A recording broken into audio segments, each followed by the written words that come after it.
I think we're about ready to get started. Thank you all very much for joining us here today. I'm very excited about this debate. It's very rare that I get to talk to these esteemed gentlemen and the lady on the stage. Today we'll be talking about entrepreneurship at the Danish universities and their role in shaping the new talents and entrepreneurship in general, innovation in Denmark. So before we really get started, I want to know who's listening here. I hope you're all on the red channel. Who's here are from the university environment? That's the majority. How many here are startups? There's a couple. Who's here? Who's corporate? 3, 4, 5. Yeah, some are half corporate. All right, very good. So it seems that the majority here have some insight into the university world and entrepreneurship in that realm. So I guess we can get to some extent a bit technical in that area. So I would like for my guests here on stage to present themselves briefly, just so you get to know who they are. They are fairly well known, but in their own words. Tine?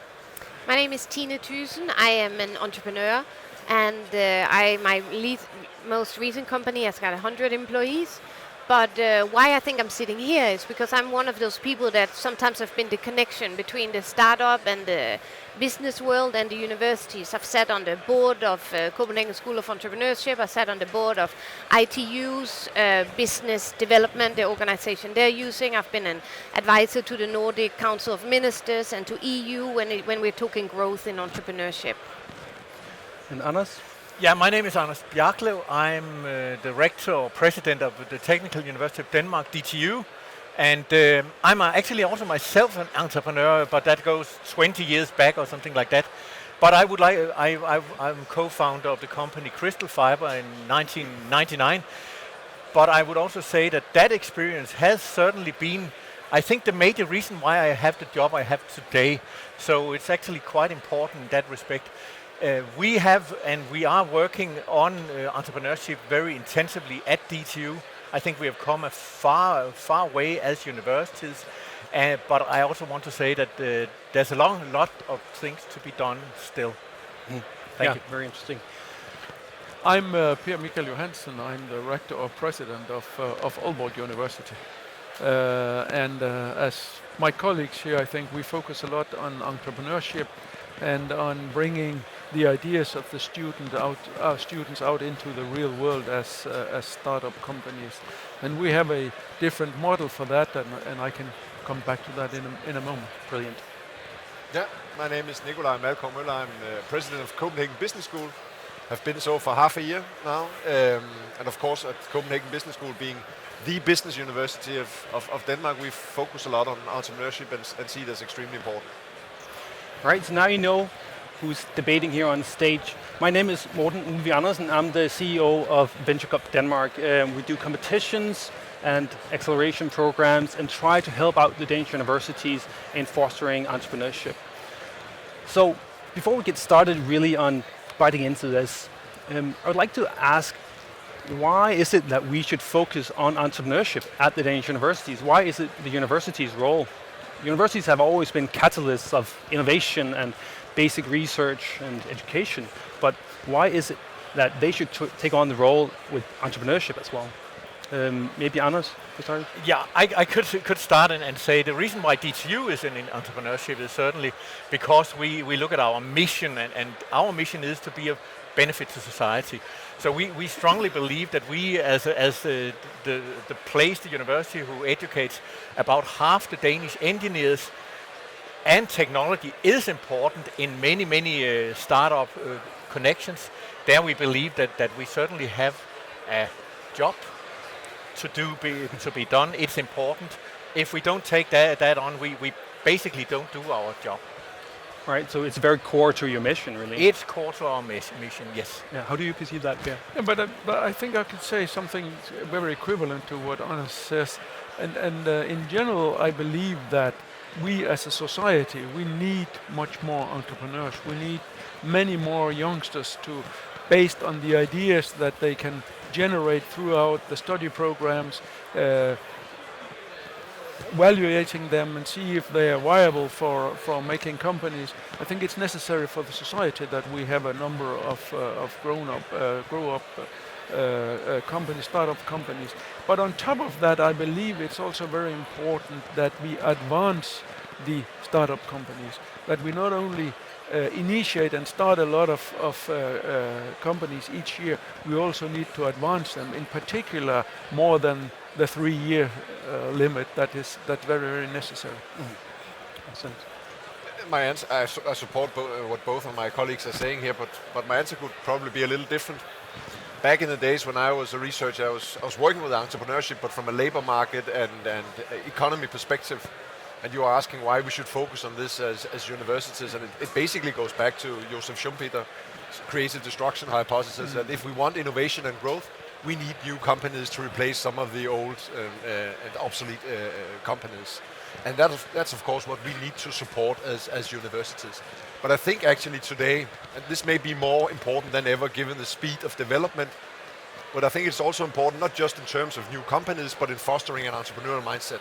Right. So we produce a lot of graduates that go out in small and medium-sized companies, and just like entrepreneurs, they will have to create their own job, and that is an entrepreneurial mindset. So it's a lot more important than just starting new companies, I think. Yeah, definitely.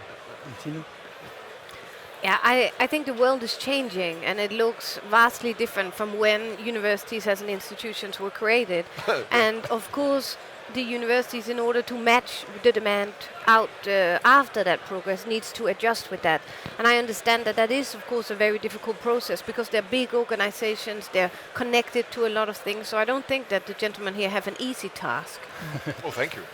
No, and I understand that there's a lot of pressure to focus on basic research, developing new talents, of course. So how do you balance the formal development of the students versus the entrepreneurial development of them? How do you focus on academics versus entrepreneurial skill?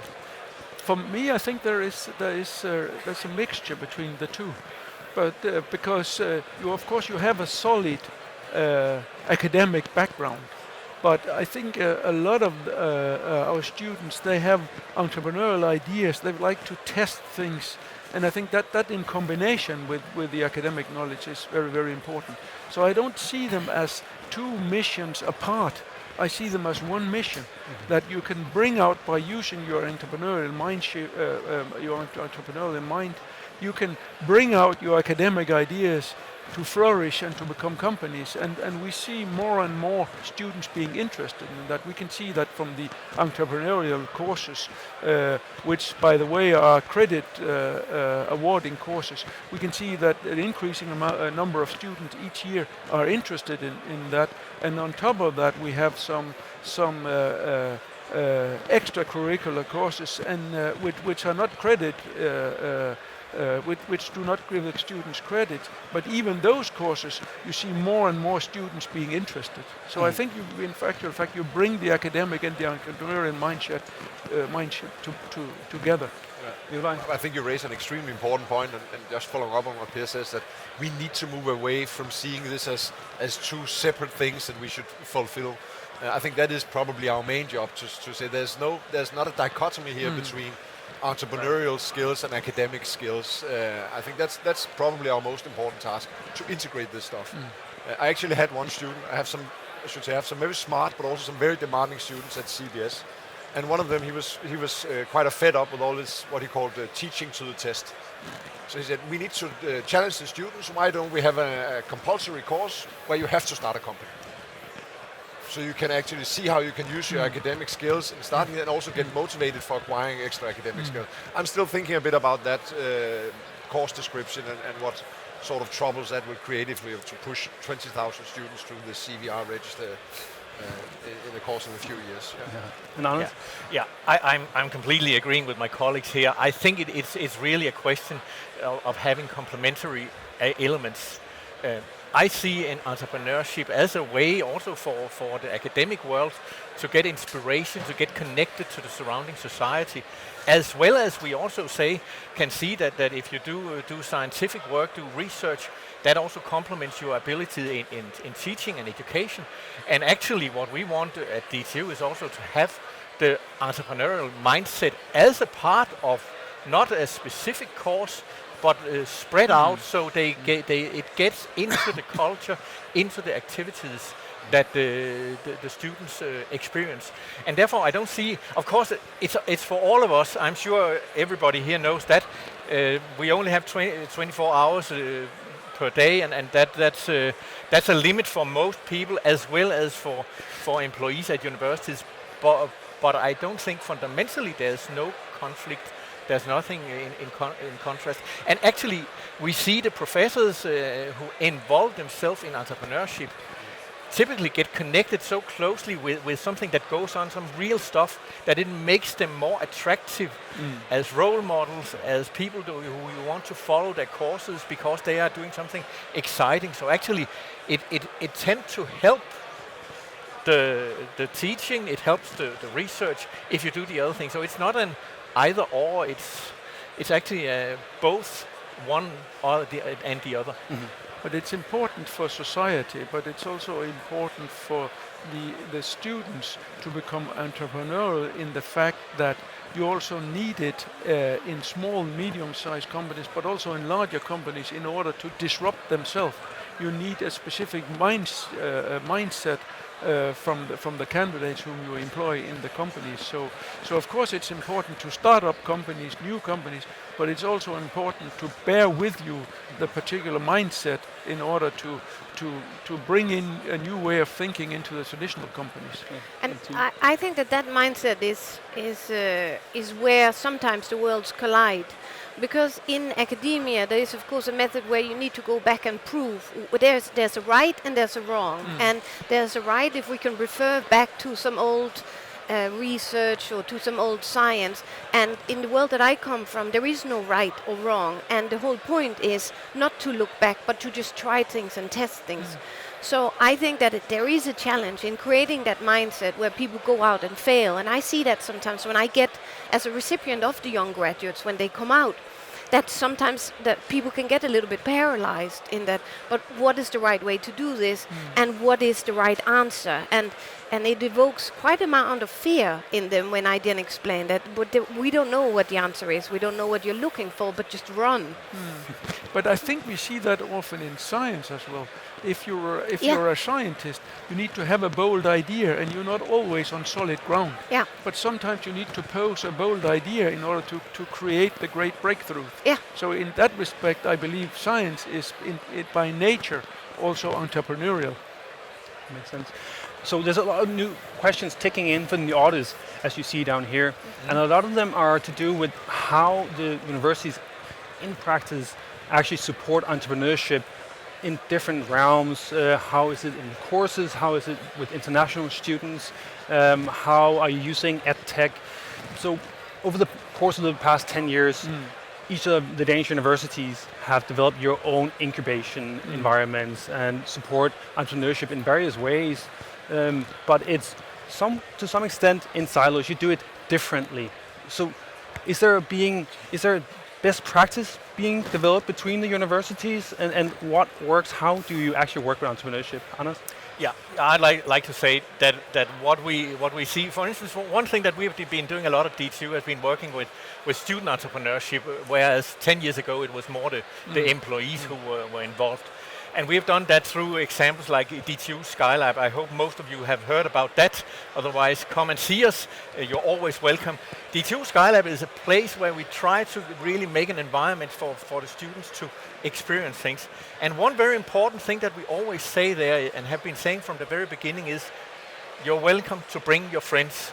And that's basically due to the fact that when we look at entrepreneurship, some of the very best projects, some of the very best examples come out of situations where DTU students go together with students from CBS or Aalborg or Copenhagen University and bring their competences together, because we know, and that's the wonderful thing about this whole area, that you get to realize very soon that your own specific knowledge is not enough.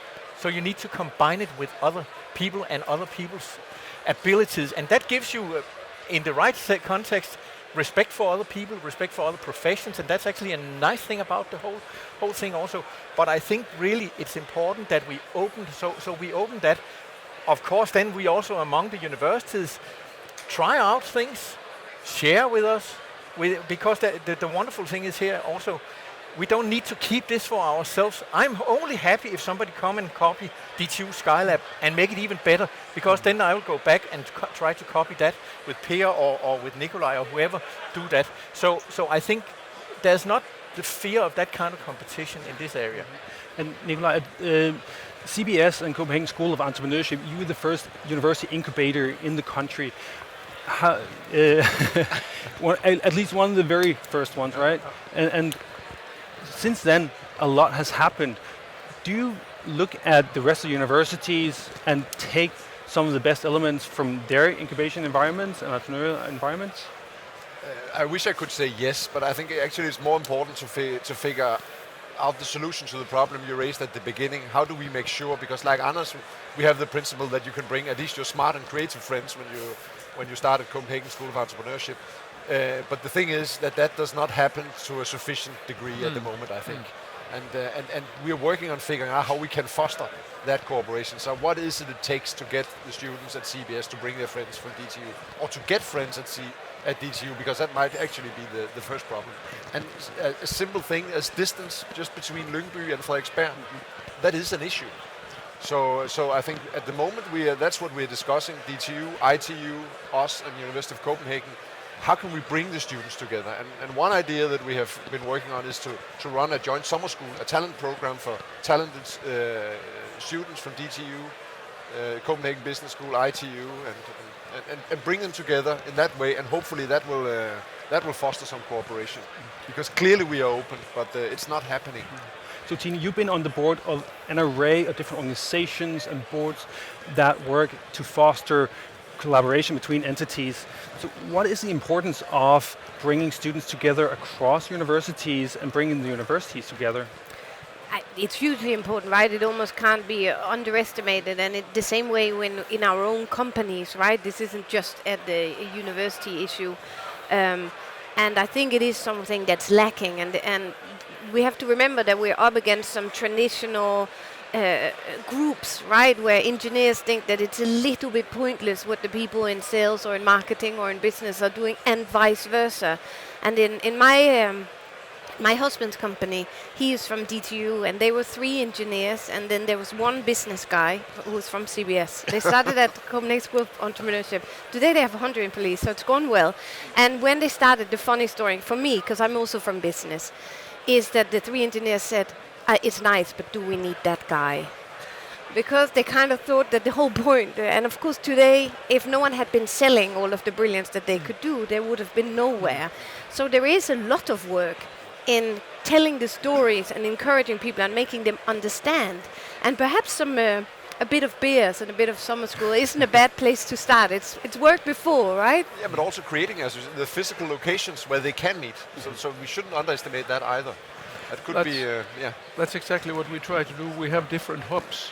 For instance, Health Tech Hub, where a business student who may have an idea on would like to create a company in this and that field, but I lack knowledge of software, for instance. Then we bring in software people to team them up, to discuss with them and to get business people around them to help facilitating the collaboration and help drafting business plans and so on.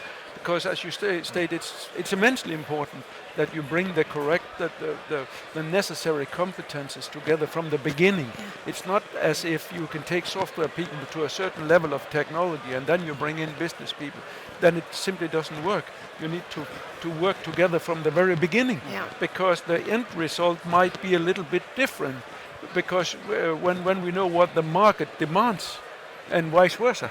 And that's why it's very important. Very much so, and that's actually when I'm sitting with a lot of the ecosystem, right? And that's a question that we get a lot. How can I meet engineers, business people, technical, whatever. So I think that there is a place where universities could do more. You could perhaps be a bit more clear on where is it that people should go and foster a bit programs, either whether you do it yourself or let someone like VentureCup do it. Because there are a lot of people looking for this talent, and they come to people like us, and I can't help them because I don't have the quantity of engineers or business, etc. Is that possible? Is it possible to make it a bit more visible for the outside world where they should come to you? Of course it is. Yeah. I certainly think it is possible, but I also agree with Nikolaj and Per on the fact that we probably haven't done it yet. We try simple things out. We have, for instance, at DTU, Skylab had a bus going to Frederiksberg and asking at CBS and shouting, "We have free beer and pizzas. We'll come along. We'll get you back in the evening." And then somebody get along, and then when they go out there, we have some engineers jumping on a box and say, "Look here, I need somebody who understands business. Would you be a part of my team?" And that it has worked actually, but it has been these kind of examples. I think we could be a bit, not only a bit, but we could be more systematic, and we could also draw from each other. And I mean, this is the people we educate here. They are going to. I can see there's a question of English, which we certainly do. That's the kind of English we all speak. That we try to put in. We have 100 nationalities at DTU, so it's allowed to speak it. Not even if you're not very good at it. And with a Danish accent like myself, but certainly we like to make these environments. But I also think that we should look at it in the way that most of the companies that are formed will have to address an international market, and therefore the distance to Aalborg is really nothing to talk about. We have to combine the talented people, and if they're in Aalborg, Aarhus, or just at Frederiksberg, that shouldn't be the limitation. But we need to find the ways to do it. Exactly, and I very much agree that we are a very small country, and we are very similar in our approaches to entrepreneurship. Really, a lot has happened at each of the universities, but there's a lot of similarities as well, but there's not that much collaboration, and as Tine mentions, there is no single point of entry, or at least it's hard to see how you access all the students, how you collaborate.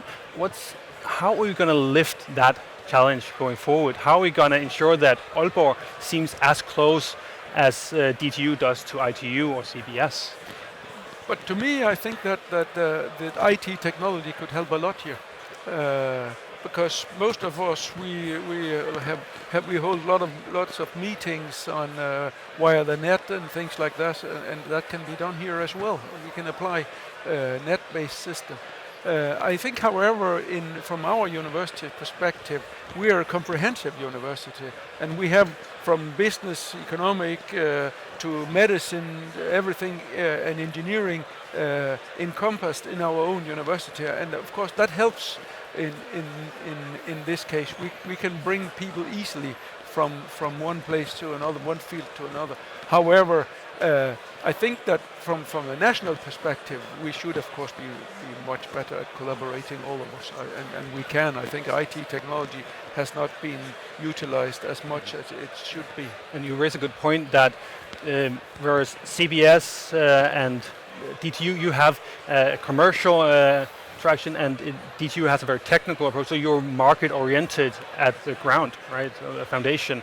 There are universities like KU or SDU or Aalborg universities who have a lot of faculties that can sort of maintain their own. They have enough sort of breadth or width to do the collaboration internally. But how do we lift that up to have a common ambition and vision of how to shape the entrepreneurs of Denmark jointly? Is it possible, really, between the Danish universities? I think it is, but it's not coming overnight on this.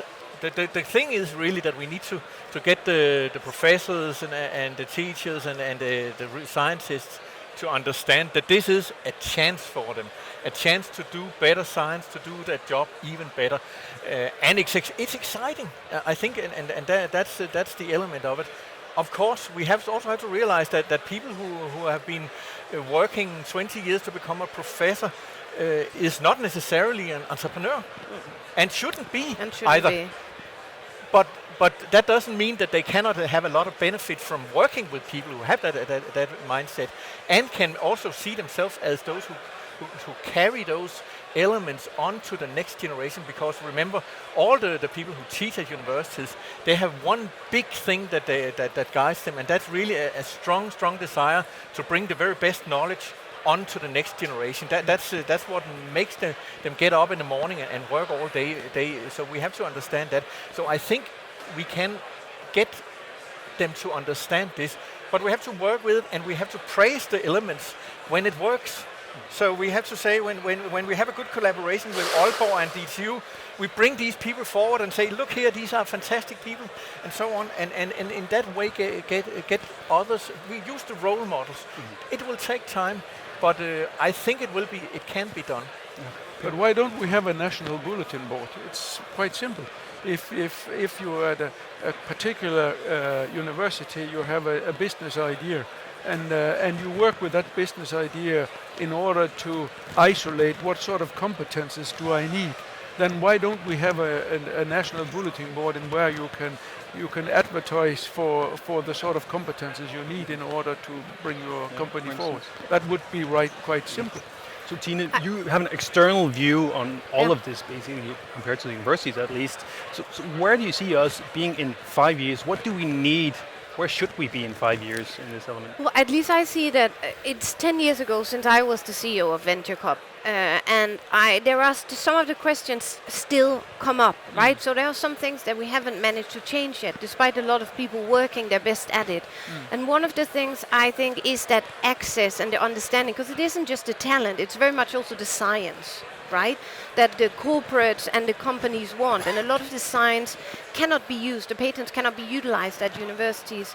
So Aarhus, for example, I understand now are recruiting an erhvervschef, so someone to be the one point of entry. And I would love if the universities would make it a bit higher on the agenda, that we should, as the broad mass of business, should be able to get in. Is that a solution, an erhvervschef? But we have one. You have one? We have one. Great. We have one. Do you have that?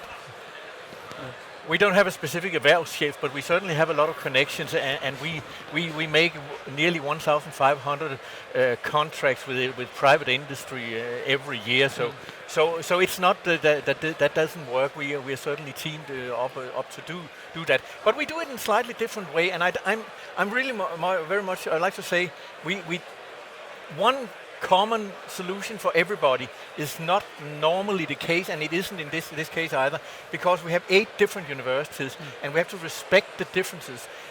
What we will do, and I can promise we also want to do, is to talk with the colleagues, and we do that all the time, to grasp the best ideas. And there's nothing against sharing these ideas in the way we do it. But we see the number of companies initiated from universities are increasing every year.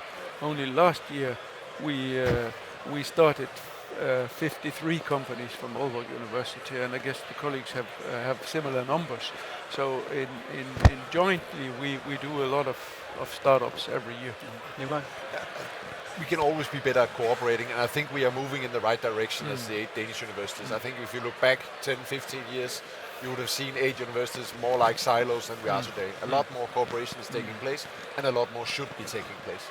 But again, here as in many other areas, we can learn from our students. So as part of the ecosystem in Frederiksberg, we have Student and Innovation House run by the students, not just for students at CBS, but for students from all over the country, where they bring students together to work on innovation and different ideas. And I see that as a first step in the journey that students can take from innovation to going into Copenhagen, the School of Entrepreneurship, to setting up their own company and getting some capital from the outside. So again, we can learn from the students' ability to cooperate across borders, not just within the country, but also across international borders. And I think also from a point of view of for the students who would like to be more entrepreneurial, there are things which can be done in order to help them spend their majority of their spare time working on that idea. For instance, only last year we got a 25 million from a fund